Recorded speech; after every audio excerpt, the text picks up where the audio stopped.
Siya ay isang karaniwang trabahador sa warehouse. Sino ang mag-aakalang ang lugar na ito ang magiging kanlungan niya sa gitna ng apocalypse? Nagising sa kanya ang kapangyarihan ng subspace. At ngayon, hindi lang siya nagsusurvive, sinusuplayan pa niya ang buong lungsod habang libreng naninirahan sa isang pocket universe. Walang hanggang imbakan, agarang pag-access, sirang apocalypse. Ang bagong salapi ay mga supply. At hulaan kung sino ang may-ari ng vault. Tara't alamin natin. Nagsisimula ang kwento kay Kim Jong-un na nagsasabing pinilit siya ng Kim Seol na iyon na pumasok sa boxing ring kasama niya.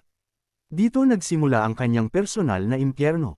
Marahil ay nagtataka siya kung bakit hindi na lang siya umalis. Wala siyang masyadong pagpipilian. Kailangan niyang pumili sa pagitan ng dalawang masamang opsyon. Siyempre, ipinaliwanag kalaunan kung bakit niya pinilit gawin iyon. Wala na siyang iba pang makasama sa buong dibisyon para mag-ensayo kundi siya lang. Nakakatawa, hindi ba? Humingi ng paumanhin ang robot at sinabing hindi niya lubos na nauunawaan. Maaari bang ipaliwanag niya ulit? Sasabihin pa sana niya ang iba pa, pero sinabi ng robot na may nakitang hindi rehistradong item. Tatanggalin ang item. Tinawag niya itong Pax at sinabing kailangan niyang gawin ang kanyang trabaho. Nilapitan siya ng isa pang manggagawa at sinabing naglilipat sila para sa karagdagang pag-a-assemble. Maaari ba siyang tumabi? Tumabi siya at dumaan ang robot. Nagbuntong hininga ang bida at sinabing walang init ng kaluluwa ng tao dito. Bakit napakakaunti ng tao sa isang logistics center? Hindi na mahalaga dahil marahil ay hindi lang ito ang lugar para sa kanya. Naisip niya na nangyari ito mga 2 buwan na ang nakakaraan, pagkatapos niyang maglingkod sa militar. Maikli lang ang kagalakan ng kanyang pagbabalik. Tumawag ang kanyang nanay at sinabing lumipat na sila ng kanyang tatay sa Wujiangbuo. Nakakita sila ng mas malaki at mas magandang bahay. Magandang balita yan, di ba? Bilang regalo sa kanyang pagbabalik, binayaran nila ang upa para sa kalahating taon, kaya huwag siyang malungkot. Tinanong niya ito na may bahagyang nalilitong tingin. Bakit ngayon lang niya sinasabi? Naisip niya na biglang lumipat ang kanyang mga magulang sa pangunahing bahay sa Yujamo. Iniwan siyang mag-isa sa isang one-room apartment malapit sa paaralan, at ganoon na nga ang kanyang pamumuhay mag-isa. Iyon ang simula ng kanyang paghahanap ng trabaho. Hindi naman masikip ang kanyang pananalapi, hindi lang dahil binayaran ng kanyang mga magulang ang upa, kundi nag-iipon din siya habang naglilingkod. Dahil sa suportang panlipunan mula sa estado para sa malalaking pamilya, hindi siya nagmamadali. Ngunit ang problema ay walang kabuluhan ang kanyang pag-asa. Tiningnan niya ang screen ng telepono, tumawa, at nagtanong, isang maliwanag na romansa na nagsisimula sa isang part-time na trabaho sa isang kafe. Nasasabik siya, ngunit, hindi pala kasing rosas ng mga nobela ang mundo. Pumunta siya sa kafe para magtanong tungkol sa trabaho, at humingi ng paumanhin ang empleyado, pero kailangan nila ng mga taong may karanasan. Naisip ng MC na kailangan niyang kalimutan ang tungkol sa romansa dahil tinanggihan siya ng walang pagkakataon. Ang katotohanan ay mas malupit. Pagkatapos ng 1 buwan na paghahanap ng trabaho, nagsimula na siyang mabaliw sa sobrang pagkabagot.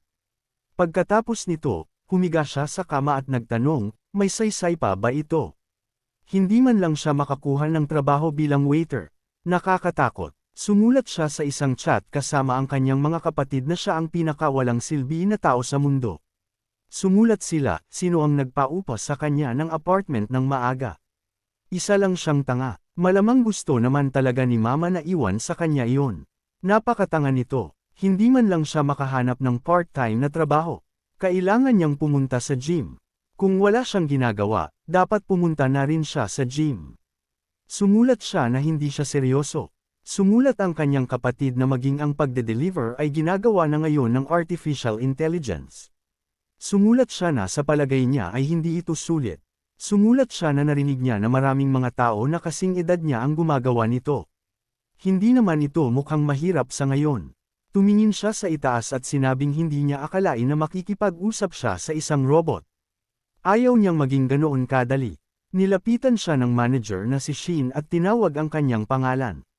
Sinabi niya na naubusan sila ng mga delatang tuna sa warehouse, pero nagpapadala si Pax ng mga notification na mayroon pa silang natitira. Maaari ba niyang tingnan kung may natitira pa? Sumang-ayon si Jong Yong at nagsimula ng umalis. At sinabi niyang siya na ang bahala sa iba. Pagkatapos ay ngumiti siya, ngunit sa totoo lang, hindi siya masaya sa bagong manager at naisip na mas mabuti pa siyang tretuhin ng robot kaysa sa kanya. Pumasok siya sa warehouse at nagsimulang maghanap ng mga delata. Nakita niya ang kailangan niya at sinabing dapat ay nasa pangalawang shelf ang kahon. Iyon ang dahilan kung bakit matagal siyang naghanap. Tumingin siya sa gilid at biglang nagsara ang pinto ng warehouse. Sinubukan niyang buksan ang pinto, kinuha ang kanyang telepono, at nagtanong, anong klaseng kalokohan ito? Iiwanan ba talaga nila ako ng ganito? Sinubukan niyang tawagan ang manager pero sinabi ng answering machine na pansamantalang hindi available ang subscriber. Ipo-forward sa voicemail, nagtanong siya, seryoso, hindi siya sumasagot kapag kailangan siya. Siguro dapat tawagan niya ang 911. Bobo pa rin na ideya. Hindi naman siya nakakulong sa freezer. Walang nangyaring seryoso, at kung tatawagan niya ang pulis dito, mapapahiya lang niya si Manager Sheen. Maghihintay siya ng kaunti. Kung hindi nila bubuksan ang pinto, kailangan na niya talagang tumawag. Nagpadala siya ng larawan ng kanyang sarili at sumulat na nakakulong siya sa isang warehouse. Tumawa ang kanyang kapatid at sumulat, pero sabi nila lumabas siya para magtrabaho ng part-time at siya mismo ay nakaupo sa break room. Narinig lang niya na may bumagsak na gusali malapit sa kanilang bahay. Tinawagan siya ng kanyang kapatid at agad siyang sumagot sa tawag. Sasabihin pa sana niya ang isang bagay, pero biglang nagsimula ang isang lindol. Isang sirena ang umalangaw-ngaw na may malakas na tunog na ikinagulat niya ng gusto at nagtanong siya, anong nangyayari? Sinabi ng loudspeaker na ang mga empleyado ay dapat mag-ingat. Kailangan nilang agad na umalis sa lugar at maghanap ng kanlungan. Sinimulan ng bida na hampasin ng malakas ang pinto gamit ang kanyang kamao at malakas na sinabing nandito siya. May taong nakakulong dito. Tinawagan niya ang 109, ang emergency number sa Korea. Tiningnan ang screen at malakas na nagtanong, bakit walang signal? Bakit biglang nagsimula ang lahat ng ito? Bigla, mula sa kabilang panig, may nagsimulang hamampas ng napakalakas sa pinto, nag-iiwan ng malalaking yupi. Nag-alala siya tungkol dito at naisip niya na sa sandaling iyon ay naramdaman niya sa kanyang pakiramdam na kung gagawa siya ng kahit isang tunog, mamamatay siya. Narinig niya ang isang napakalakas na nakakapanakot na ugong at naisip na tiyak na hindi ito tao. Lumuhad siya, narinig ang malalakas na tunog mula sa kabilang panig at tahimik na nagtanong, ano ang dapat kong gawin ngayon? Pagkatapos ng ilang oras, nagsimula siyang kumain ng delatang pagkain at naisip na 3 araw na siyang nasa warehouse. Dahil walang dumating para sa kanya, tiyak na may nangyaring seryoso sa labas. Ito ba talaga ay isang gyera? Kahit na, hindi niya alam kung ano ang nangyari, ang katotohanan na nakakulong siya dito ang malamang na nagligtas sa kanyang buhay. Tumahimik ang alarma na patuloy na gumagana mula pa noong kahapon, kaya nakatulog pa siya ng maayos. Gaano katagal siya makakatagal dito? Nagtataka siya kung makakaligtas ba siya. Kaunti na lang ang baterya. Malamang, ito na ang kanyang huling tala. Sana ang warehouse na ito ay buksan ng militar ng kanyang bansa at ang kanyang buong pamilya ay ligtas. Pinatay niya ang kanyang telepono at sinabing syempre, maganda na hindi na gumagana ang alarma. Ngunit, ano ang nangyayari dito? Sana ay maayos ang lahat. Bigla, isang system window ang lumabas sa harap niya na nagsasabing siya ay napili. Kailangan niyang tingnan ang kanyang mga nagising na kakayahan. Ang kanyang sariling first-level subspace description.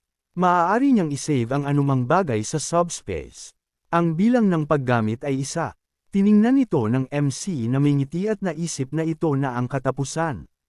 Nagsisimula na siyang mabaliw. Hindi na niya kayang makilala ang pantasya mula sa katotohanan. Tumawa siya at sinabing sa ganoong sitwasyon, ang pagtitiis ng 3 araw, ay kahanga-hanga na. Kaya, maaari niya itong gamitin sa anumang bagay, di ba? Hayaan na ang PAX Order Assembly Center ang maging target. Nag-notif ang system na napili ang target. Gusto ba niyang isave ito? Sumang-ayon siya at agad pagkatapos nito ay nawala ang buong assembly center at nahulog siya sa lupa. Nagsimula siyang lumingon na may gulat na ekspresyon sa kanyang mukha, nakita ang mga nasirang gusali at nagtanong, ano ito? Nakita rin niya ang patay na Manager Sheen na nakahiga sa lupa malapit sa kanya at nag-notif ang system na nagsisimula ang pag-save. Sumuka siya dahil sa nakita niya at nag-notif ang system na may natagpo ang operating system na tumutugma sa kanyang mga katangian. Ang proseso ng pag-update ay 6% na kumpleto. Tumingin siya sa ibaba at labis na nagulat nang makita ang isang malaking anino sa tabi niya. Sa likod niya ay nakatayo ang isang malaking halimaw na puno ng dugo na nakatingin sa kanya na may galit na ekspresyon. Naisip ni Jiang Yi na may labis na nag-aalalang tingin na dapat siyang maging tahimik at kalmado. Ito ay eksaktong parehong malakas na ugong na narinig niya 3 araw na ang nakakaraan. Ito ay isang gorilla o isang oso. Anuman ito, hindi ito umaalis. Sa kabila ng kung ano ito, labis siyang natakot. Ngunit, hindi ito mukhang napaka-agresibo. Tumakbo siya ng napakabilis at nagsimulang tumawag ng malakas para sa tulong. Ang halimaw na nakatayo sa tabi niya ay nagsimulang sumigaw ng napakalakas at galit. Tumakbo ito sa kanya at malakas na nagtanong na may takot na tingin, ano yun? Nagtaka siya kung saan nanggaling ang orc at bakit ito tumatakbo ng napakabilis sa kanya. Kung magpapatuloy ito, tapos na siya. Nag-notif sa kanya ang system na kumpleto na ang synchronization. Maaari siyang pumasok sa subspace. Gusto ba niyang pumasok? Patuloy siyang tumakbo at malakas na sumang-ayon dito. Umindayog ang halimaw para umatake sa kanya at naisip niya na may takot na tingin na huli na. Pumikit siya sa takot, ngunit bigla siyang nalipat sa logistics center at ang halimaw ay nakatayo sa labas at nakatingin sa kanya. Tiningnan niya ito nang may gulat at nagtanong, sigurado ka bang hindi ka makakapasok dito? Isang drone ang lumipad sa kanya at sinabing tama ang kanyang pagkakaintindi. Kung walang kanyang pahintulot, walang nabubuhay na nilalang, bagay, o enerhiya ang makakapasok o makakalabas sa subspace. Nag-notif ang system na nakapasok na siya sa subspace. Tiningnan niya ang logistics center na may gulat na ekspresyon sa kanyang mukha. Nagtanong ang bida, na ilagay ba niya talaga ang buong center dito? Nag-notif ang system na siya ang unang pumasok sa subspace. Nakatanggap siya ng isang magic stone bilang gantimpala. Lumabas ito sa kanyang mga kamay at nagtanong siya, ito ba ay isang magic stone? Labis siyang natakot dahil hinampas ng napakalakas ng orc ang espasyo kung saan siya naruroon. Tiningnan niya ito na may labis na takot na ekspresyon sa kanyang mukha at nagtanong, sigurado ka bang hindi ka makakapasok dito? Muli siyang sinang-ayunan ni Pax. Inanunsyo ng system na ang Pax Order Assembly Center ay Level 1. Ito ay isang 5 palapag na gusali na may kabuuang floor area na 10,000 pung na nag-iimbak ng lahat ng produkto na kailangan para mapabuti ang buhay ng mga customer. Ang bilis ng pagde-deliver ay 60 km/h. May isang sabay-sabay na pagde-deliver at ang laki ng delivery ay limitado sa 2 metro. Binasa niya ito at nagtanong, ano ito? May 2 minuto na lang bago mag-maintenance. Ibig sabihin ba nito ay may 2 minuto na lang bago magsara? Sumang-ayon ang drone sa tabi niya at sinabing maaari niyang gamitin ang magic stone para magbigay ng enerhiya at mapanatili ang mga bagay sa subspace. Sa ngayon, mayroon siyang isang magic stone na sapat para mapanatili ang buong bagay sa loob ng 24 na oras. Nagtanong siya, may iba pa bang paraan para gawin ito? Sinabi ng drone na nang ilagay ang Pax Order Assembly Center sa subspace, ang power supply system ay binago upang maging angkop sa mga kondisyon ng subspace. Ang assembly center na matatagpuan sa kanyang subspace ay gumagana sa magic stones. Tiningnan niya ito na may gulat at nagtaka kung nag-i-imagine lang ba siya. Naramdaman niyang nagiging mas matalino si Pax. Tumingin siya sa paligid at nagtanong kung saan napunta ang kuryente. Sinabi ng drone na ang power supply sa pasilidad ay naputol. Kung naputol ang power supply, ang Pax Fresh at karamihan sa iba pang produkto ay maaaring maapektuhan. Naisip niya na ito ay isang delivery system na nagpapahintulot sa kanyang mag-imbak at mag-deliver ng lahat mula sa sariwang gulay at karne hanggang sa mga ready-made meals sa chilled o frozen na anyo. Naisip niya na ang sitwasyon sa labas ay parang isang war zone. Sa sitwasyong ito, ang pagkain ang pinakamahalagang bagay para sa kaligtasan. Ngayon, naputol ang kuryente sa mga refrigerator kung saan nakaimbak ang pagkain, di ba? Nagtanong siya, hindi ba't sinabi niya na ang center ay tatagal ng 24 na oras sa isang bato, di ba? Paano siya makakakuha ng mas maraming mga batong ito? Sinabi ng drone na maaari siyang makakuha ng mga magic stone mula sa mga kakaibang nilalang mula sa ibang mundo. Tumingin siya sa gilid at naisip, paano kung ang nilalang na ito ay mula sa ibang mundo? Ibinigay niya ang magic stone at sinabing sa ngayon ay kailangan niyang panatilihing gumagana ang center. Nag-notif ang system na ginamit niya ang isang magic stone. Nagtanong ang MC, hindi ba't may access siya sa lahat ng item sa center? Sumang-ayon si Pax at nagtanong kung ano ang eksaktong hinahanap niya. Pagkatapos noon, binuksan niya ang kahon na naglalaman ng iba't ibang armas. Sinimulan niyang suriin ito at sinabing maaaring maging kapaki-pakinabang ito. Magiging mahirap na lumapit sa orc para umatake sa malapitan. Tila, kailangan naming maghagis ng mga kutsilyo sa kanya. Ang problema ay walang masyadong kutsilyo. Kung ihahagis niya ang mga ito sa iba't ibang direksyon, mabilis itong matatapos. Bukod pa rito, magagawa ba nitong magdulot ng anumang pinsala? Kung iisipin mo, hanggang sa mawala siya sa paningin, tatayo siya doon. Hindi kinakailangan na patayin siya agad. Kailangan niyang magdulot ng seryosong sugat at pagkatapos ay mag-iisip siya ng kung ano. Tiyak na magtatagumpay siya at makakayanan. Tumakbo siya patungo sa halimaw na nakatayo sa malapit at isinaksak ang palakol sa balikat ng orc. Labis siyang nagalit dahil dito at nagsimulang sumigaw ng malakas sa galit. Tiningnan ito ni Jianggi mula sa gilid at malakas na nagtanong, ito ba ay gawa sa bakal o katulad nito? Naisip niya na may nag-aalalang tingin, ano ang dapat kong gawin ngayon? Hindi lang sapat ang lakas niya para masaktan ito kahit kaunti. May natitira pa siyang palakol. Baka magtrabaho iyon. Mayroon lang isang palakol sa kahon, pero dapat may iba pa. Nasaan ang dalawang iba pa? Tinawag niya si Pax at nagtanong kung ilang palakol ang natitira. Sinabi ng robot na susuriin niya ang natitirang dami ng kampong axe item. Nagtaka siya kung dapat na lang siyang maghagis ng isang mabigat na bagay sa orc. Pagkatapos ng lahat, hindi tiyak na ang isang palakol ay makakatusok sa kanyang balat. Baka hampasin ang kanyang mga knuckles gamit ang isang bowling ball. Sinabi ng robot na May 15th na natitirang kampong axe. Naisip niya na hindi masyadong marami ang mga palakol. Kailangan niya itong isave para sa kalaunan. Tumingin siya sa itaas at nagtanong kung kailan niya nakuha ang isang ito, mayroon na palang 15 na palakol. Nasaan ito? Pumunta siya sa warehouse at nagtanong kung bakit nad-obol ang mga palakol. Sinabi ng drone na ang mga item na ipinakita dito ay nilikha sa pamamagitan ng pag-convert ng mga totoong bagay sa impormasyon. Sa makatuwid, maaari silang ma-duplicate. Kahit na mawala o masira, hindi sila mauubusan. Nagtanong siya na may gulat na ekspresyon, ibig sabihin ba nito ay may walang hanggang supply ng lahat ng bagay sa center na ito? Nang makatanggap ng positibong sagot, nagtanong ang bida, ibig sabihin ba nito ay hindi niya kailangang isipin kung paano gamitin ang mga mapagkukunan ng mas matipid? May nagsasabi sa kanya na ang kanyang balikat ay matatanggal bago niya mapatay ang orc. Sinabi ng drone na hindi niya kailangang gawin ito ng mag-isa. Maaari niya itong ipadala ng automatiko sa labas ng subspace. Ngunit, ang pagde-deliver ay isinasagawa isang beses bawat 30 segundo. Maaari niyang bawasan ang oras ng pagde-deliver sa pamamagitan ng pagpapabuti ng kanyang kakayahan. Paano niya magagamit ang kakayahang ito? Sinabi ng drone na dapat niyang isipin ang kinakailangang item at sabihing, delivery. Automatikong ipapadala ang item. Tumingin siya sa gilid, ginawa ang sinabi sa kanya, at sa sandaling iyon, isang palakol ang lumipad sa ulo ng orc ng napakabilis.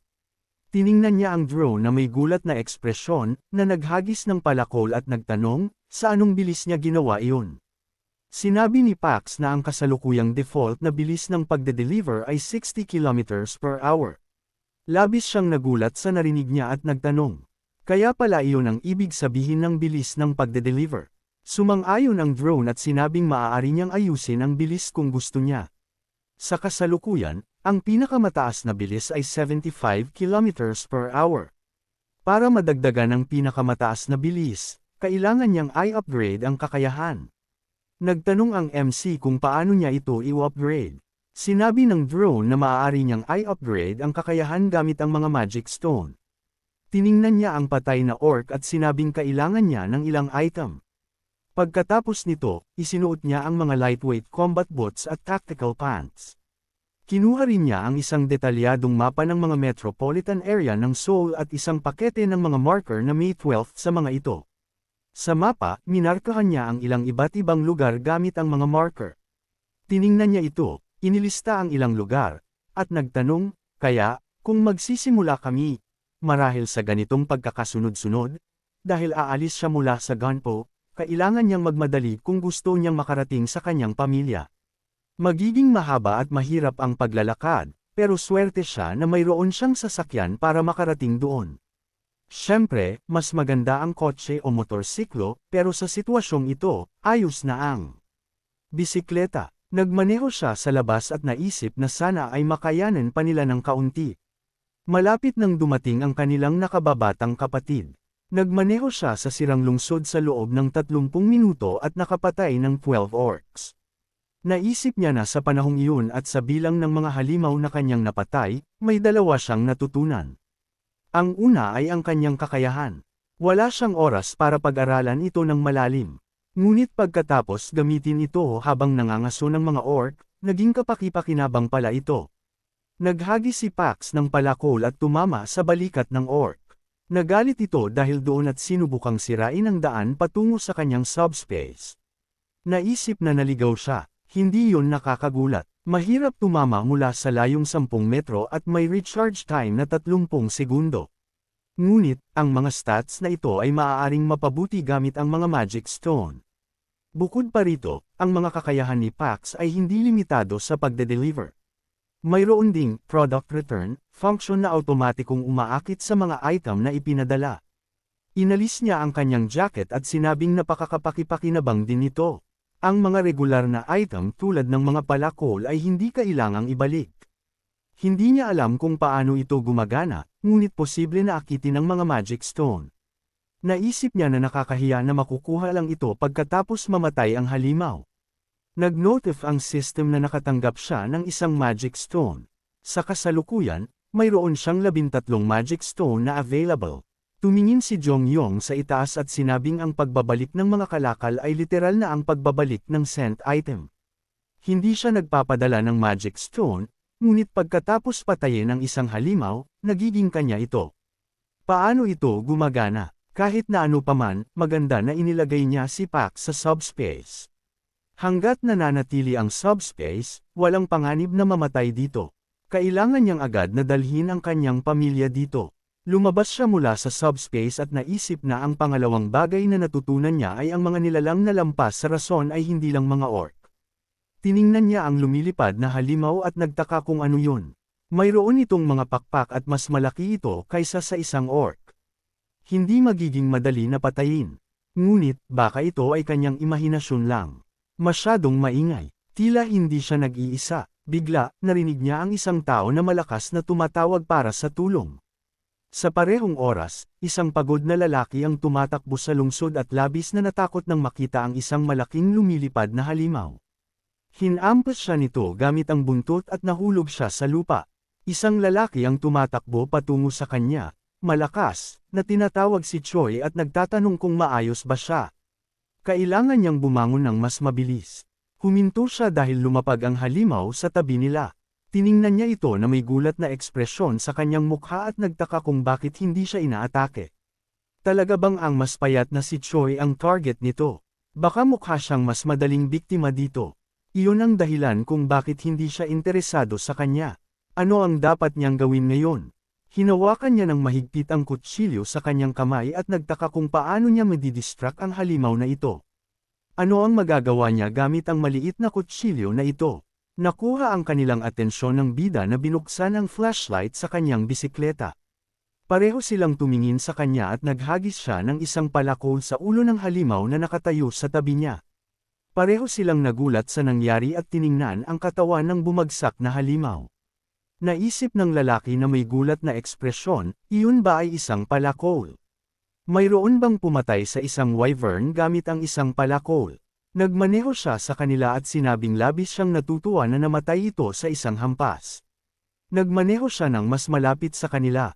Sasabihin pa sana ang isang bagay, pero naalala ang flashlight, tinakpan ito gamit ang kanyang kamay, at nagtanong, ayos lang ba kayo? Tahimik silang tumingin sa kanya na may gulat at nagtaka, may bisikleta at uniforme ng militar ba siya? Pinatay ba niya ang wyvern gamit ang isang palakol habang nagbibisikleta? Nagtanong ang isa sa kanila, siya ay isang militar, di ba? Yumuko sila sa kanya at sinabi ng isa sa kanila na labis siyang nagpapasalamat sa kanya dahil sa pagliligtas sa kanilang buhay.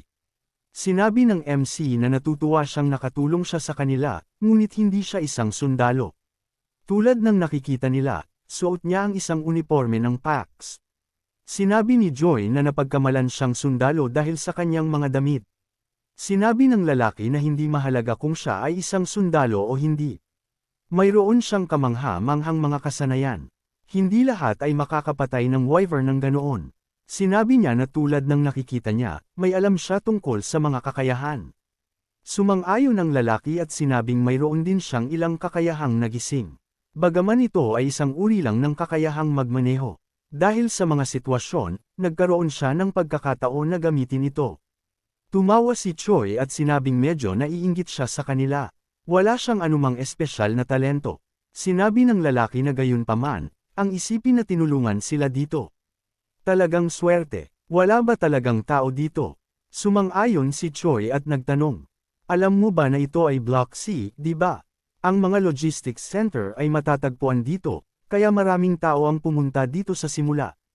Ngunit, mayroon ding iba't ibang halimaw na nagtitipon dito. Karamihan sa mga taong pumunta ay patay na. Sila ay inatake at pinatay. Ang ilan ay kinain pa ng buhay. Marahil ay 10 o 15 tao lang ang nakatakas. Ang mga nakaligtas ay nasa medyo liblib na lugar sa Block E ng underground terminal.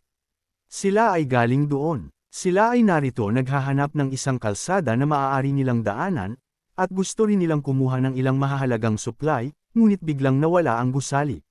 Sa halip na mag-usap dito, kung wala siyang mapuntahan, maaari siyang sumama sa kanila.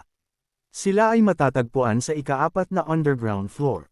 Walang mga halimaw doon. At least, makakatulog siya ng payapa. Mayroon din silang ilang pagkain. Tiningnan sila ni Junggi at nagtaka kung dapat ba siyang sumama sa kanila. Nagpahiwatig siya ng transportasyon kanina.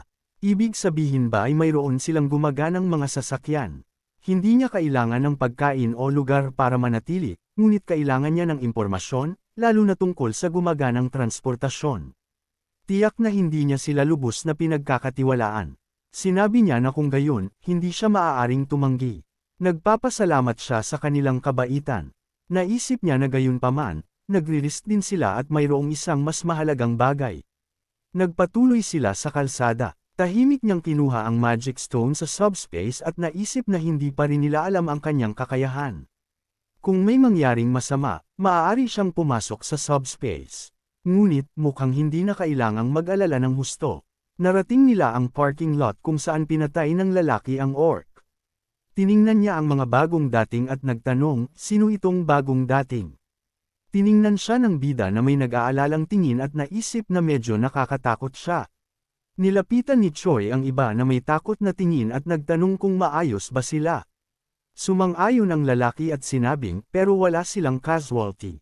Malamang na ang halimaw na ito ay naligaw dito ng aksidente. Swerte na hindi niya sila napansin, kaya madali nilang natalo ito. Walang nasaktan, pero ang lugar na ito ay hindi na matatawag na ligtas. Tiningnan niya ang nangyayari na may gulat na ekspresyon at nagtaka, hindi ba't sinabi nila na walang mga halimaw dito? Tiningnan siya ng lalaki at nagtanong, nga pala, sino ba yan?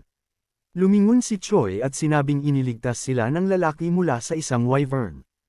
Nagtrabaho siya dati sa PAX. Talagang malakas ang lalaki. Nagawa niyang patayin ang halimaw na iyon gamit ang isang palakol. Wala man lang natira sa ulo ng halimaw. Isang babae ang lumapit sa kanya at sinabing may masayang tingin na iniligtas niya sina Yongsu at Byongchu. Hindi niya alam kung paano siya magpapasalamat. Nagulat ang MC dito at sinabing ginawa lang niya ang dapat gawin. Labis silang masaya na tinulungan niya sila. Tumawa ang lalaki at sinabing marahil ay medyo nagulat siya, pero humingi siya ng pahintulot na ipaliwanag. Sila ay nagtatrabaho ng magkasama sa loob ng 10 taon na ngayon. Naging bahagi na siya ng kanilang pamilya. Natutuwa siyang makilala siya. Ang pangalan niya ay Legan Mok, ang General Manager ng Dokheon Express Terminal. Yumuko siya at sinabing nagpapasalamat siya na iniligtas niya sila. Tiningnan niya ito, sinabi ang kanyang pangalan, at sinabing natutuwa rin siyang makilala siya. Sinabi niyang maaari siyang maging komportable dito. Kahit na ang lugar na ito ay hindi 100% ligtas, mas maganda pa rin ito kaysa sa ibabaw. Mayroon silang pagkain at tubig mula sa logistics center. Kung gusto niya, maaari siyang kumain o matulog ng payapa habang sila ay naka-duty. Maaari siyang kumain ng hanggat gusto niya at huwag mag-alala. Marami silang supply, ngunit kahit na maubusan, kukuha lang sila ng mas marami. Nilapitan sila ni Yanggo, tinawag siya, at sinabing may gusto siyang sabihin sa kanya. Ang logistics center ay bigla na lang nawala. Lahat ay labis na nagulat dito at nagtanong si Jinmock na may gulat na ekspresyon, anong ibig sabihin nito? Sinabi ni Beach na seryoso siya. Nawala lang ito. Nagpasya silang maghanap at nakita ang isang wyvern. Sinabi ng iba na may gulat na mga mukha na imposible ito. Paano ito nangyari? Paano nawala ang isang napakalaking gusali? Sinabi ni Jinmock na sa dami ng halimaw na naglalakad, imposible lang na manatili ng ganito sa oras na ito. Nagtanong ang isa sa kanila sa manager kung ano ang dapat nilang gawin ngayon. Sinabi niya na kailangan nilang linisin ang tunnel sa lahat ng gastos. Kung mananatili sila dito, mas lalala lang ang sitwasyon. Hindi sila dapat mawalan ng pag-asa. Maaga lang dumating ang kanilang oras. Kailangan nilang linisin ang tunnel sa lalong madaling panahon. Sinabi ng babae na may determinadong ekspresyon na tama siya. Aalis din naman sila. Kailangan nilang magsikap ng husto. Magtatagumpay sila. Humingi ng paumanhin si Junggi at nagtanong kung ano ang ibig niyang sabihin sa paglilinis ng tunnel. Tiningnan siya ni Jinmock at sinabing marahil ay narinig niya mula sa kanila. Sila ay nanirahan sa iba't ibang lugar, kaya kailangan nila ng transportasyon para makarating dito. Nagtanong siya, kaya mayroon silang gumaganang mga kotse. Sumang-ayon ang commander at sinabing marami silang kotse. Ang problema ay ang lahat ng mga kalsada ay nakaharang. Ang kalsada sa Hilaga ay hinaranggan ng isang golf course. Ang direksyon sa silangan ay puno ng mga lalagyan at ang Southern Yungdong Expressway ay nasira. Ang tunnel sa kanluran ang tanging opsyon, ngunit isang kawan ng mga wyvern ang nanirahan doon. Hanggang ngayon, nabuhay sila sa pagkain mula sa logistics center, ngunit ngayon ay kailangan nilang piliting lumabas. Naisip ng bida, kaya mayroong mga sasakyan. Ang natitira na lang ay ang palayain ng tunnel. Tinawag siya ni Jinmock at sinabing hindi na niya kailangang pumunta doon. Ang lahat ng mga nakaharang na kalsada ay para sa transportasyon. Ang isang bisikleta ay maaaring gamitin para umalis sa lugar na ito sa ibang ruta. Tumanggi siya at sinabing dahil kailangan niya ng normal na transportasyon, dapat siyang tulungan. Sila, naisip niya na kung wyvern lang ang nasa tunnel, maganda iyon. Tatagal ng kaunti, ngunit maaari niya silang sirain gamit ang kanyang kakayahan. Tumawa siya at sinabing sasama siya sa kanila sa kabila ng katotohanan na sinubukan siyang pigilan. Ngunit, nagustuhan niya ang kanyang saloobin. Ngumiti siya at sinabing kung makakatulong siya, gagawin niya ang lahat ng kinakailangan. Naisip ng MC na, gayunpaman, hindi niya maaaring ipakita sa kanila ang kanyang kakayahan. Maaari silang mukhang mabait, ngunit hindi niya maaaring maging kampante. Sila, hindi tulad niya, ay hindi maswerte na nasa isang ligtas na lugar. Naglaban sila para sa kanilang buhay sa buong panahon na nakakulong siya. Mayroon silang supply sa logistics center, ngunit hindi nila sinasabi kung gaano karaming supply ang mayroon. Alam nila ang presyo ng pagkain at tubig. Hindi ito impormasyon na madali nilang ibabahagi sa iba. Tama, dapat din siyang mag-ingat. Sinabi niya na kung hindi sila tatutol, pupunta siya at titingnan kung ano ang nangyayari sa tunnel at kung gaano karaming halimaw ang naroon. Naisip niya na maaari niyang gamitin ang kanyang kakayahan ng mag-isa para linisin ang daan. Baka maaari niyang mapabuti ang ilan sa mga kakayahan na na-unlock pagkatapos patayin ang orc. Tiningnan niya ang mga system window at nagtanong na may 5 magic stone, maaari niyang bawasan ang recharge time sa 5 segundo. Ang mga system window sa harap niya ay nagsabi, precise delivery. Kapag pumipili ng isang tiyak na target, ang eksaktong lokasyon ng pagde-deliver ay garantisado. Ang halaga ay 10, simultaneous delivery. Maaari siyang magpadala ng 2 item ng sabay-sabay. Ang halaga ay 10, automatic delivery. Automatikong nagde-deliver ng mga napiling item. Maaari niyang itakda ang oras ng pagde-deliver. Ang halaga ay 10. Sinabi ni Jong Yam na may gulat na ekspresyon na hindi niya lubos na naintindihan ang punto ng automatikong pagde-deliver, ngunit ang iba ay napakaganda. Ang ganoong magandang kakayahan ay nangangailangan lang ng 10 Magic Stone. Ilang Magic Stone ang mayroon siya. Naisip niya na natutuwa siya na hindi niya ginamit ang lahat ng mga bato ng sabay-sabay. Kung makakaharap niya ang isang kawan ng mga wyvern, maaari niyang mapabuti ang ilang bagay. Sinamantala ang kanilang pag-iingat, sinabi niya na pupunta siyang mag-isa, kalmado, papatayin ang lahat ng mga halimaw at kukuha ng mga bato at pagpapabuti ng kanyang mga kakayahan upang linisin ang daan. Ngunit, nakaupo siya sa likod na upuan at si Yanggo ay nasa harap. Lumingon siya sa kanya at sinabing mapanganib na pumunta doon ng mag-isa. Tiningnan niya ito at sinabing ayos lang. Hindi siya ang hinabol ng isang wyvern noon. Sinabi niya na ito ay iba. Hindi niya siya maaaring hayaan na umalis. Bukod pa rito, hindi niya alam ang daan. Naniniwala siyang maaari niya silang iligtas kung may mangyari. Nagpasalamat ang bida sa kanyang tiwala at nagtanong. Kaya, ito ang unang pagkakataon na ginagamit niya ang kanyang kakayahan, di ba? Nakikita ba niya ang mga estado nito at lahat? Tumanggi siya at sinabing hindi niya ito nakita mula nang magising ang kakayahan. Ngunit, mayroon siyang ideya kung paano siya dapat magmaneho. Medyo nag-alala siya at sinabing maaari siyang subukang magmaneho. Kung mabibigo ang lahat, maglalakad na lang sila. Labis siyang nagulat dahil inilagay ni Yongsu ang isang paa sa manibela at nagtanong sa isang nag-aalalang boses kung bakit siya nagmamaneho ng ganoon. Malakas siyang nagsabi na masyadong maraming kotse sa kalsada at mahirap makita ang mga ito. Tumingin siya sa unahan at malakas na sinabing nakakita siya ng isang wyvern sa unahan. Ano ang dapat nilang gawin? Dapat ba silang magpatuloy sa pagmamaneho? Sinabi ng MC na dapat siyang maghintay. Wala siyang makita. Tumingin siya sa labas mula sa gilid at napansin ang ulo ng isang halimaw na sumisilip mula sa likod ng kotse. Lumingon siya dito at malakas na nagtanong, ano ang dapat niyang gawin? Dapat ba silang magpatuloy sa pagmamaneho? Ginamit niya ang kakayahan niya para atakihin ang halimaw at malakas na sinabi na kailangan niyang tumingin sa unahan. Ginamit din niya ang isang maliit na portal para kunin ang Magic Stone at sinabi na hindi siya pinapayagan na lumingon sa likod. Patuloy na nagmaneho si Yanggo at sinabing nakikita na niya ang tunnel. Tumingin sa unahan si Junyong at sinabing mas malapit ito kaysa sa inaakala niya. Lumingon siya at nagtanong kung bakit siya biglang huminto. Tumingin siya sa unahan na may takot na ekspresyon, tinawag ang kanyang pangalan, at sinabing mukhang nasa malaking gulo sila. Tiningnan niya ang maraming halimaw na papalapit sa kanila mula sa iba't ibang direksyon. Labis siyang natakot dahil dito at naisip na ito na ang katapusan. Kahit na may electric bike, hindi sila makakatakas mula sa napakaraming wyvern. Hindi lang sila magkakaroon ng oras para makarating sa isang ligtas na lugar. Maaari lang silang maniwala sa kanyang mga kakayahan, kung hindi, tapos na sila. Binuksan ng bida ang system window at sinabing hindi na niya ito mate atago. Inanunsyo ng system na ang halaga ng pag-upgrade ay 10 Magic Stone. Tinawag niya si Pax at sinabing dapat nitong gamitin ang 5 natitirang bato para bawasan ang recharge time. Lumingon sa kanya si Yangsu at nagtanong kung ano ang ginagawa niya ngayon. Ang lahat ng mga halimaw na nagtipon sa paligid nila ay tumakbo patungo sa kanila, na labis niyang ikinatakot.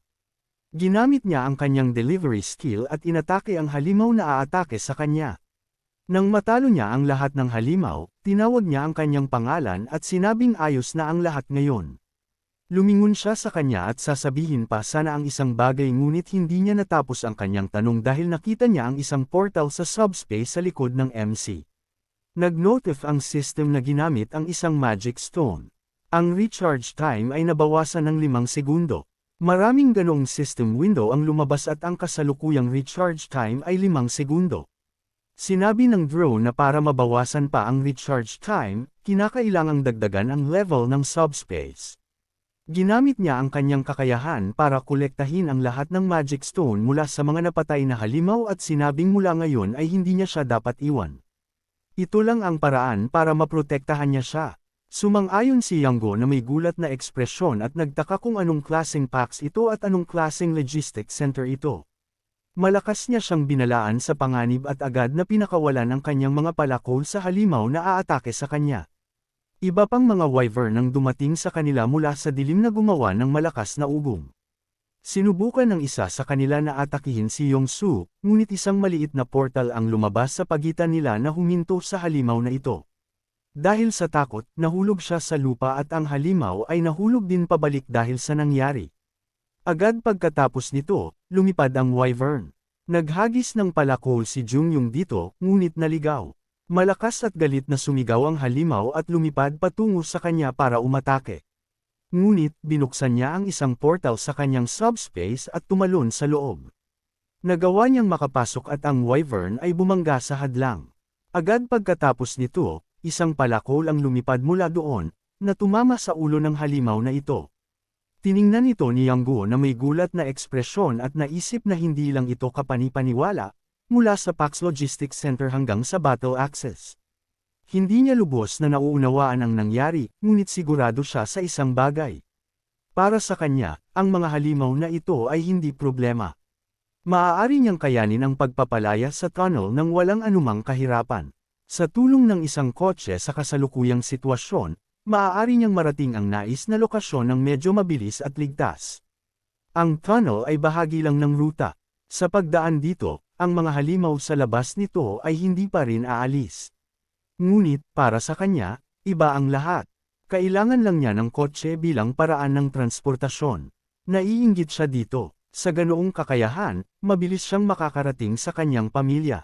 Ngunit, gaano kalayo ang kailangan niyang puntahan kung kailangan niya ng kotse? Tumingin siya sa gilid at nagtaka, tumakas lang ba ang wyvern? Sinabi niya na mukhang itinuring nila siyang mapanganib. Sinabi ng bida na ang mga reptilya na ito ay mas matalino kaysa sa mukha nila. Naisip niya na gusto niyang mapabuti ang accuracy ng delivery, ngunit medyo kulang siya sa magic stone. Napansin niya ang isang magic stone na lumilipad sa tabi niya. Nagtanong siya, anong klaseng asol na bato yun? Tiningnan niya ito at nagtanong, ito ba ang unang pagkakataon na nakita niya ang isang magic stone? Ito ay kailangan para mapabuti ang mga kakayahan. Tumayo si Anggo, pinagpegan ang sarili, at nagtanong, kaya pala maaaring mapabuti ang mga kakayahan. Susubukan niya balang araw kung magkakaroon ng pagkakataon. Sumang-ayon siya at naisip na ito ang dahilan kung bakit hindi niya kinuha ang bato mula sa orc na iyon. Baka ang kanilang mga kakayahan ay gumagana ng iba mula sa kanya. Sinabi na sa totoo lang, hindi niya inaasahan na mayroon siyang ganoong kakayahan. Naghahadya si Pax ng kanyang mga palakol na parang baril. Sa ganoong lakas, dapat ay mapapatay niya ang lahat ng halimaw, di ba? Tiningnan siya ng MC na may nalilitong ekspresyon at nagtanong, magagawa ba niya iyon? Sinabi niya na sa totoo lang, gusto lang niyang inspeksyonin ang tunnel, ngunit kung maswerte siya, malalaman niya ito ng mabilis. Ngunit, hindi niya talaga gustong ipakita ang kanyang mga kakayahan sa lahat. Humingi ng paumanhin si Yangguo sa kanya at sinabing mukhang sinira niya ang lahat ng kanyang mga plano. Sinabi niya na hindi siya kailangang humingi ng paumanhin dahil hindi niya alam ang daan, kaya kung mag-isa siyang pumunta, hindi siya makakarating dito. Itinuro niya ang gilid at sinabing oras na para bumalik sila. Ang mga wyvern ay umatras muna sa ngayon, ngunit maaari silang bumalik at umatake ulit. Nagtanong siya, nga pala, gaano kalayo ang kailangan niyang puntahan kung kailangan niya ng kotse. Huminto siya at sinabing kailangan niyang pumunta kung nasaan ang kanyang pamilya. Ang pinakamalapit na hintuan ay Gangnam at ang huling destinasyon ay Ujiangbuo. Nagulat siya nang marinig niya ito at sinabing ibig sabihin ay kailangan niyang makarating sa India na nasa daan patungo sa Gangnam. Kung hindi masyadong abala, maaari ba siyang sumama sa kanya? Kahit na makalabas siya sa tunnel, hindi siya sigurado na makakarating siya sa bahay ng ligtas. Alam niyang ang kanyang kakayahan ay may kaugnayan sa pagmamaneho. Siya ay isang mahusay na driver, ngunit siya ay isang napakasamang manlalaban. Ngunit, maaari siyang lumaban sa mga halimaw. Dahil nasa parehong ruta sila, maaari silang magsanib puwersa. Ang Gangnam ay medyo malayo, ngunit maaari niya siyang dalhin sa India ng mas mabilis kaysa sa iba. Baka hindi siya ganoong kalaking tulong tulad niya. Ngunit, nangako siyang hindi siya magiging karagdagang bagahe. Mayroon din siyang ilang supply ng pagkain. Naisip ni Jianggi na hindi masamang ideya iyon. Ang kanyang mga kasanayan sa pagmamaneho ay walang duda. Ngunit, mas mahalaga, posible ba na itago ang kanyang kakayahan mula sa iba kung malalaman nila? Wala siyang ideya kung paano sila magre-react. Marahil ay masyado siyang nag-aalala. Paano kung pilitin siyang gumawa ng isang bagay laban sa kanyang kalooban? Ang pinakamahusay na paraan para maiwasan ang hindi kinakailangang gulo ay ang panatilihing lihim ang lahat. Kung iisipin, maaari niyang pagkatiwalaan ang lalaking ito. Kahit na hinahabol siya ng isang halimaw kanina lang, nagpasya pa rin siyang isugal ang kanyang buhay sa pamamagitan ng pagsama sa kanya. Sumang-ayon siya at sinabing hiniling niyang dalhin siya sa India. Ngunit, lilinisin niyang mag-isa ang tunnel. Ang iba ay maaaring makialam at ayaw niyang malaman nila ang tungkol sa kanyang kakayahan.